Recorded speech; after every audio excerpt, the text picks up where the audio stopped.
大家好，欢迎来到我的秋季厨房。这周天气突然降温了，所以餐桌上怎么能少了一碗热气腾腾的汤呢？今天咱就来做一份法式南瓜浓汤。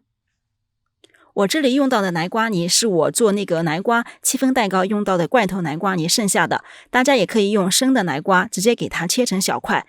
效果是一模一样的。首先我们把洋葱切成小块，这里建议大家用白色的洋葱，不要用紫色的洋葱，因为用了紫色的洋葱，它的颜色会把最后的汤的颜色给弄得不好看，会造成那种有点点偏暗黄的颜色，所以大家一定要用白洋葱。我们取一个锅，倒入自己喜欢用的色拉油或者橄榄油，稍需加热，把洋葱放在里面给它爆软。炒洋葱的时候最好不要用大火，这样的话会把洋葱表面炒得有点点变黄，然后会影响汤的色泽，所以就用中小火把它炒软即可。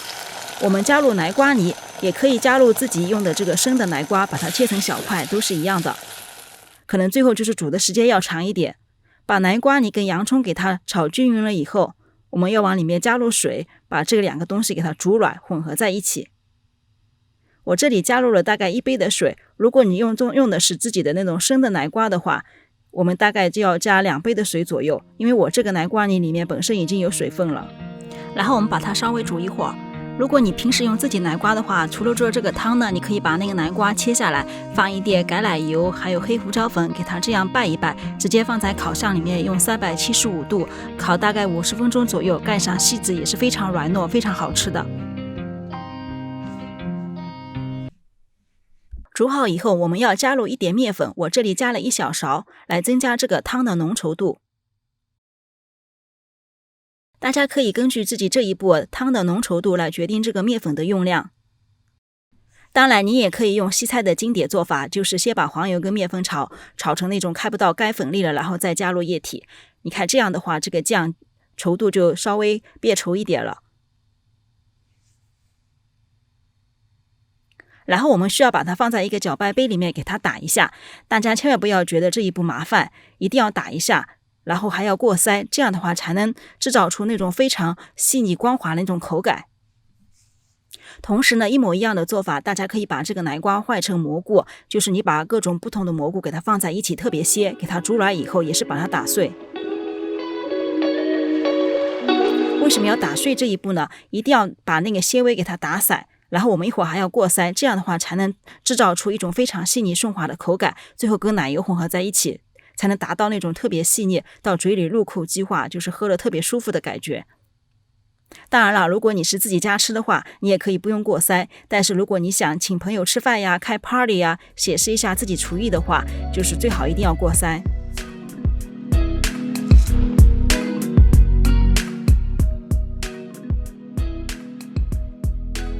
过筛是非常容易的，很容易就把这个汤给过滤过去了。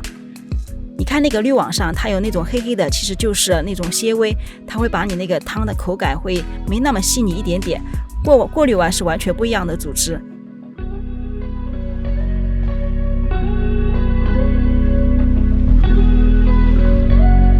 然后我们重新把它放在锅上，往里面加入大概半杯到1杯的淡奶油，取决于你喜欢喝奶油的那种香醇，还是喜欢南瓜的原汁原味。因为我家小孩比较喜欢喝奶油，所以我就加了1杯，你可以大概加半杯左右就够了。把它搅拌均匀，然后加热到沸腾就可以了。当然了，你要加盐啊、胡椒粉这些自己喜欢的调料，我一般就是光盐跟黑胡椒，稍微撒一点点黑胡椒就可以。你也可以加月桂叶啊，还有一些别的那个9层塔呀，这些反正西菜的那些调料，你可以按照自己的喜欢都加一点。还有那个姜黄粉也很好，而且可以让那个汤的色泽更好看，金菜菜的。这里教大家一个就是那个摆盘的小技巧，你可以把那个淡奶油剩大概5-6毫升下来，放在一个小的标花袋里面，然后等汤好了以后，我们给它装饰一下。我们把汤倒到一个非常漂亮的盘子里面，尤其是你开 party 啊什么的，然后你就趁热把这个淡奶油就搓在那个汤上面，一小点一小点给它挤一圈。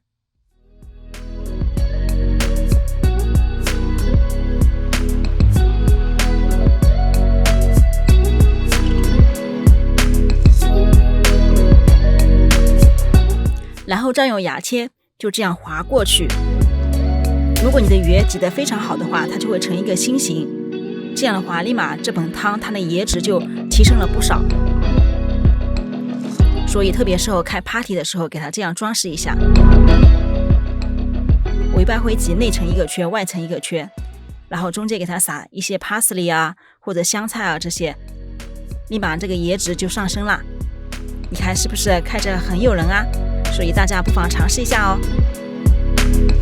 平时呢，你可以把提茄，就是没加奶油那部分可以提前做出来，然后等开 party 的时候直接把奶油倒进去，然后一大锅浓汤就做好啦。大家不妨尝试一下哦。我们下次美食再见，拜拜。